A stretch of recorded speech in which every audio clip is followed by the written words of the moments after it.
Ya, baik Bapak Ibu Saudara yang kekasih dalam Tuhan, pada kesempatan pagi hari ini saya dari keluarga ingin menyaksikan bagaimana pertolongan Tuhan yang besar dalam kehidupan keluarga kami.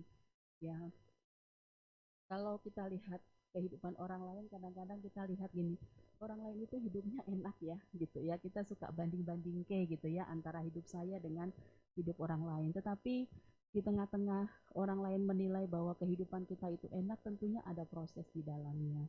Ya, Bapak Ibu Saudara kekasih dalam Tuhan, 5 tahun 2018, tahun 2018 itu sebelum pandemi, saya pernah saksikan bahwa eh, saya dipanggil oleh pimpinan, waktu itu berganti pimpinan, berganti direktur rumah sakit. Lalu ketika pergantian direktur, pergantian pimpinan, ya seperti biasa, kadang-kadang struktur organisasi pun berubah. Artinya orang-orang yang ada di dalamnya pun berubah. Dan salah satu yang terkena dampak perubahan itu adalah saya. Saya tidak pernah menyangka bahwa di tahun 2018 itu kemudian saya dipanggil oleh pimpinan yang baru, hanya dikasih dua pilihan. Saya sih anggap itu sebagai satu instruksi. Kamu mulai eh, mulai bulan depan, bukan mulai bulan depan ya, mulai minggu depan, kamu nanti tolong masuk ke perawatan. Karena saya masuk di Rumah Sakit Mayapada itu memang saya bukan ada di dalam divisi keperawatan, tetapi walaupun saya backgroundnya adalah perawat, saya ada di divisi medis. Jadi artinya ada di divisi para dokter-dokter seperti itu. Saya diminta pindah ke divisi keperawatan dan saya hanya bertanya karena kebetulan yang orang yang saya gantikan adalah orang yang sama-sama pulang dan pergi, berangkat kerja, pulang kerja, dan orang itu adalah orang yang dekat dengan saya. Saya pikir ini satu satu dilema ya. Kalau saya ambil posisi itu seperti kayak pengkhianat seperti itu kan ya dengan teman dekat saya. Tetapi kalau saya tidak ambil, pilihannya adalah take it or leave it. Kamu mau atau tidak? Kalau kamu mau, kamu ambil. Tapi kalau kamu tidak mau, kamu silakan keluar. Istilahnya kan begitu. Karena sifatnya bukan lagi apa ya, bukan lagi bertanya ibu bersedia atau tidak, bukan lagi begitu, tapi sifatnya adalah instruksi. Sampai 3 kali pimpinan saya yang baru itu berkata demikian. Akhirnya saya coba, hari itu saya nggak bisa memberikan keputusan iya atau tidak. Saya coba diskusikan dengan dengan suami, diambil atau enggak ya pi, saya bilang gitu. Karena kalau diambil saya nggak enak sama rekan saya yang notabene saya kenal dia ketika saya juga kerja di Siloam bareng-bareng gitu. Kemudian kita berpisah ada 7 tahun karena dia di Omni Hospital, saya masih tetap di Siloam, dan ketemu lagi ketika di Mayabada. Lalu eh, suami saya cuma bilang gini waktu itu, eh, ya diambil, tapi kamu ngomong. Nah kan untuk ngomong sama orangnya ini nggak enak. Singkat cerita kemudian akhirnya saya ambil kesempatan itu, ya tahulah segala resikonya. Waktu itu ada pergolakan karena beberapa tim yang sebetulnya rekan kerja saya, mereka sampai datang ke Human Capital, ke HRD, yang mengatakan bahwa harusnya tidak pantas dia yang di sana. Ya tapi saya mesti ngomong apa ya? Saya hanya diam. Eh, tapi saya percaya bahwa orang-orang yang ada di Human Capital itu mereka cukup bijaksana.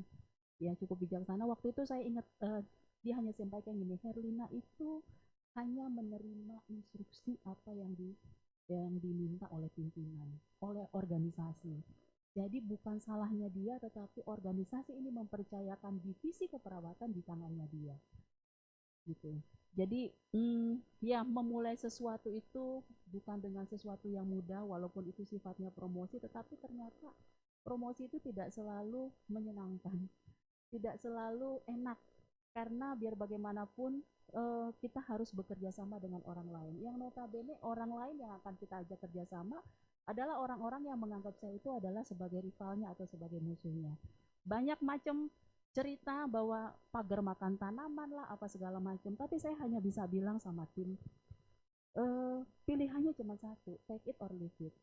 Saya juga ingin dapur saya tetap ngebul, saya bilang gitu. Saya juga ingin anak-anak saya, keluarga saya dapat sesuatu yang baik dari pekerjaan saya. Dan kalau memang perusahaan ini mempercayakan sesuatu yang besar kepada saya percaya ada maksud di depannya. Dan puji Tuhan proses kemudian dari hari ke hari, dari tahun ke tahun, dan sampai dengan kemarin tanggal 20 Desember itu adalah ulang tahun yang kelima saya ada dipercayakan di perusahaan dengan posisi yang saat ini. Itu semua saya percaya karena pemeliharaan Tuhan, dan saya bersyukur. Saya hanya berdoa, saya bilang, Tuhan, saya tidak bermaksud apa-apa, tapi kalau perusahaan ingin pakai saya, kalau organisasi ingin pakai saya percaya Tuhan akan tolong saya. Dan bersyukur selama proses 5 tahun ini, Tuhan membekali saya dengan kekuatan, Tuhan menolong saya dalam setiap prosesnya, sehingga saya bilang sama teman-teman, saya tidak peduli Anda tidak suka sama saya, karena bukan itu yang saya cari. Yang saya pedulikan adalah bagaimana kita bisa mencapai visi perusahaan ini, bisa mencapai misi perusahaan ini, dan kita goal sama-sama di akhir tahun. Nah, jadi kalau masalah kamu tidak suka sama saya, kamu suka sama saya, itu urusanmu pribadi. Tetapi urusan saya adalah bagaimana saya bisa mengajak kalian sama-sama bekerja untuk mendukung perusahaan ini. Karena saya selalu senang dengan satu slogan, jangan pernah meludahi piringmu sendiri kalau kamu makan dari situ. Nah, kalau kita makan dari situ, hargai piring itu dan bersihkan piring itu, karena piring itu akan kita pakai untuk kita mencari makan. Jadi jangan pernah dinodai. Kalau Anda ingin tetap di perusahaan ini, bergerak sama-sama. Tapi kalau tidak, silakan pemilih, mungkin ada perusahaan yang lain yang bisa sesuai dengan Anda. Jadi Bapak Ibu sekalian, satu beban yang berat kadang-kadang juga sisi keluarga, apa ya namanya ya, kita kan harus balance ya dalam kehidupan kerja dengan kehidupan keluarga. Kadang-kadang memang ada tidak adilnya. Pekerjaan itu jadi seolah-olah nomor satu, seolah-olah keluarga itu jadi nomor dua. Tapi saya berusaha untuk balance antara keluarga dengan pekerjaan, walaupun dalam porsi saya katakan balance, tapi mungkin untuk orang-orang di sekeliling mengatakan itu tidak balance, gitu ya. Kadang-kadang saya lebih lebih condong kepada perusahaan, tetapi ya itulah tuntutan pekerjaan seperti itu. Tapi saya percaya bahwa apapun yang Tuhan percayakan kepada saya, semuanya itu karena berkat Tuhan dan karena pertolongan Tuhan. Dan uh, waktu saya dipromosikan 5 tahun yang lalu, saya nggak pernah tanya saya mau digaji berapa, karena saya sendiri sungkan ya. Saya sampai tanya sama suami, tapi apa mau ditanya ya? Ya ditanyalah, itu hak kamu gitu ya. Walaupun sekarang saya itu ya pinter ngomongnya ya, kalau ada teman-teman yang promosi, saya bilang kamu harus tanya, kamu harus tanya. Tapi pada saat itu saya tidak punya keberanian untuk bertanya. Saya pikir kalau dikasih kepercayaan saja sudah. Tetapi ya puji Tuhan Bapak Ibu sekalian, eh, ada satu di 2 tahun yang lalu ya. Sekarang 2000, iya 2 tahun yang lalu. Saya itu terkaget-kaget dan terheran-heran karena dalam 1 tahun itu saya bisa 3 kali naik gaji. Itu di tengah pandemi. Pandemi lagi hebat-hebatnya, 3 kali naik gaji. Jadi di bulan Oktober saya dipanggil sama Human Capital, Bu, kita melihat kinerjanya Ibu. Dibilang gini, emas yang disimpan di bawah jerami sekalipun itu orang akan lihat. Jadi ibu mungkin pikir ibu tidak punya kontribusi besar, tetapi kami melihat apa yang ibu kerjakan. Oleh karena itu kami memberikan special case untuk ibu dinaikkan gajinya. Nah, waktu dinaikkan gaji saya happy karena saya pikir itu satu jumlah yang saya tidak pernah pikirkan. Yang penting saya kerja, apa yang bisa dikerjakan saya kerjakan, apa yang diminta oleh perusahaan saya coba kerjakan dengan baik. Ternyata itu dinilai. Lalu pada bulan berikutnya saya dipanggil lagi oleh Human Capital. Saya pikir gini, jangan-jangan salah kali ya kemarin kenaikan gajinya. Ternyata waktu saya dinaikkan gajinya itu, direktur di corporate bilang gini, berapa Herlina dinaikin gajinya? Sekian. Enggak segitu harusnya. Ternyata ada apa ya? Antara unit dengan corporate ini ada salah salah apa namanya salah salah mengkalkulasi seperti itu. Saya pikir saya mau ditarik lagi gajinya, ternyata enggak, ditambahin lagi di bulan berikutnya. Lalu kemudian saya pikir ya sudah, kan ini kan ada kenaikan gaji secara secara menyeluruh ya untuk setiap di akhir tahun, berapa keuntungannya kita, kemudian dibagi, kenaikan gaji itu sudah diperhitungkan di awal tahun, sudah masuk dalam anggaran. Dalam pemikiran saya tidak lagi masuk dalam kenaikan gaji, ternyata masuk juga. Makanya saya bilang, aduh Tuhan luar biasa. luar biasa apa ya, memelihara di tengah-tengah situasi pandemi. Lalu kemudian tahun kemarin berarti 2021 menuju ke 2022. Eh, saya dipanggil lagi oleh Human Capital. Hanya dibilang gini, Lin, eh, nggak usah ngomong-ngomong ya. Saya bilang nggak usah ngomong-ngomong, kenapa? Karena waktu itu biasa kan setiap akhir tahun kita disuruh menilai diri sendiri dalam pekerjaan. Ya saya merasa nggak pantas lah saya memberikan diri saya nilai A. A itu kan sudah menurut saya ya itu adalah nilainya Tuhan ya. Sudah jauh karena kalau nilai C saja itu udah meet ekspektasi artinya sudah sesuai dengan apa yang perusahaan inginkan. Saya rasa cukup di C. Dan C pun saya pikir-pikir kadang-kadang saya ada bolong-bolongnya ya. Tetapi kemudian pada saya dipanggil oleh pimpinan, enggak mungkin lah kamu dikasih nilai itu. Nilai saya dirubah menjadi A. Ya saya pikir ya, ya siapa yang nggak mau ya Bapak Ibu ya kalau misalnya apa namanya nilainya dirubah menjadi lebih baik. Ya saya terima-terima aja ya seperti itu. Lalu kemudian saya dipanggil lagi oleh Human Capital. Lalu kemudian mereka menyampaikan sama seperti tahun sebelumnya. Dibilang kita sudah coba timbang-timbang, sudah coba pikir-pikirkan, kamu tahun ini mendapat special case lagi kenaikan gaji lebih dari orang lain. Orang lain maksimal itu 6% plus 2%, tapi kamu mendapatkan 16%. Saya pikir ini satu bentuk pemeliharaan Tuhan. Ya Bapak Ibu sekalian, saya tidak pernah minta lebih sama Tuhan. Yang saya minta adalah Tuhan kalau saya eh, bisa terus bekerja di bawah pimpinan Tuhan dan saya bisa melakukan semuanya untuk organisasi di mana Tuhan percayakan saya ada, saya sangat bersyukur. Yang lain-lainnya saya pikir itu Tuhan tahu apa yang menjadi kebutuhan saya, Tuhan tahu apa yang menjadi keperluan saya, dan kalau dibilang keinginan, kita keinginannya banyak, tetapi satu hal yang saya tahu adalah bahwa Tuhan tidak pernah berhutang kepada kita. Kalau Bapak Ibu pernah dengar mungkin beberapa tahun yang lalu waktu itu Mama masih ada, saya pernah saksikan bahwa di usia pernikahan kita sampai dengan 7 tahun, saya tidak pernah memberikan perpuluhan.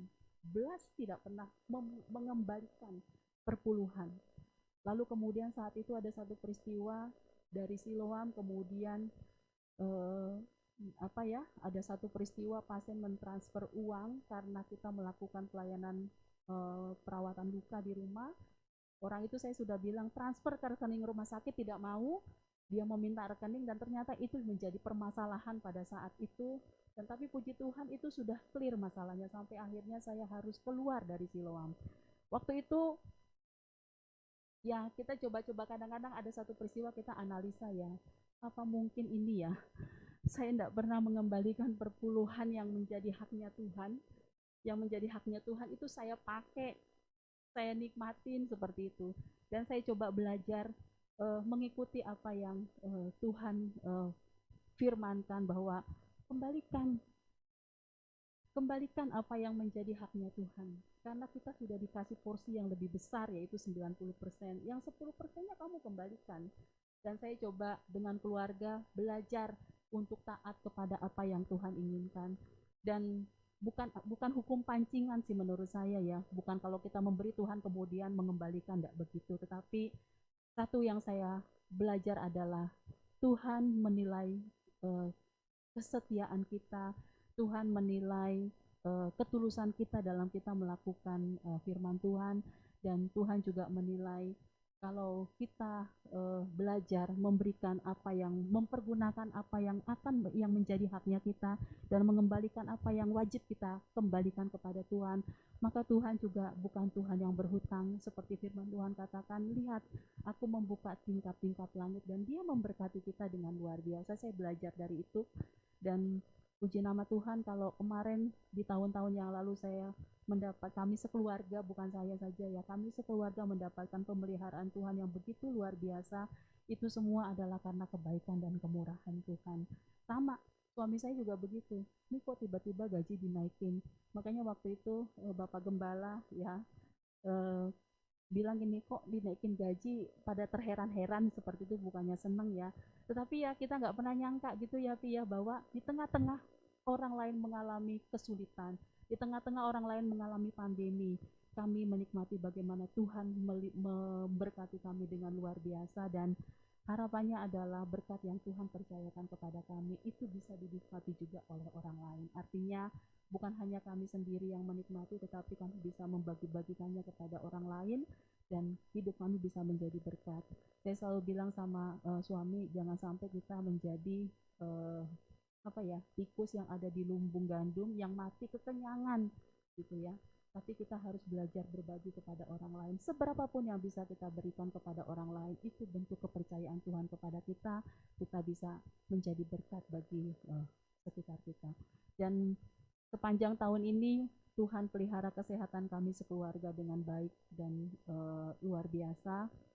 Ya, pernah kemarin bulan Agustus ya, yang kami sekeluarga sama mendapat seperti yang semalam Bu Lili sampaikan ya, mengalami sakit COVID seperti itu ya.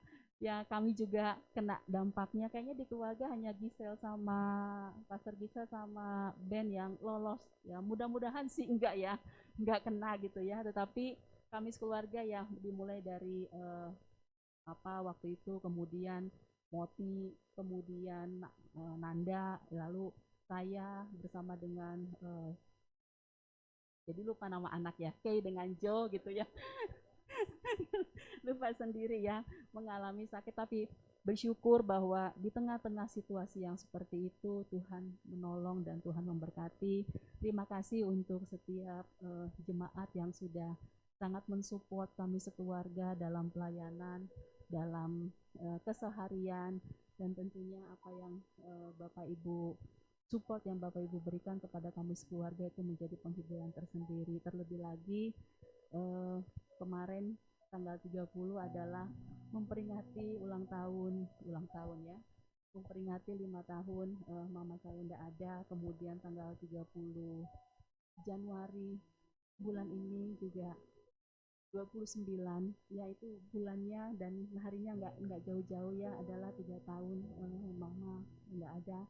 Tetapi kami bisa melewati tahun-tahun dengan orang terkasih yang tidak ada di samping kami, semuanya karena berkat dan kemurahan Tuhan. Dan kalau sampai dengan hari ini saya boleh melihat Papa dalam kondisi sehat, itu juga karena berkat Tuhan dan karena berkat dan doa dari setiap jemaat-jemaat yang dilayani oleh Papa dan Pastor Gisel.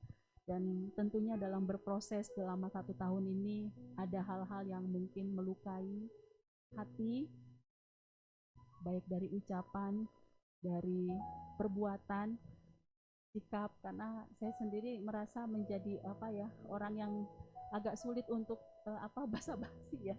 Jadi kadang-kadang saya suka letterless ya, udah begitu, tapi bukan bermaksud apa-apa. Mungkin itu melukai Bapak Ibu sekalian, sikap dan perbuatan, dan kami mohon dibukakan pintu maaf yang sebesar-besarnya, supaya proses kita berjemaat, proses kita beribadah, proses kita berinteraksi di dalam gereja ini dapat terus berjalan. Dan biarlah Tuhan memberkati Bapak Ibu sekalian, Tuhan memberkati rekan-rekan sekerja sekalian, dan kita boleh sama-sama lebih maju, karena tantangan 2023 tidaklah lebih kecil, gitu, lebih besar. Dan biarlah kita boleh sama-sama bergandengan tangan supaya kita tetap teguh di dalam pelayanan kita kepada Tuhan di gereja ini. Demikian yang bisa saya saksikan. Terima kasih banyak, dan kiranya itu boleh menjadi berkat bagi kita semua.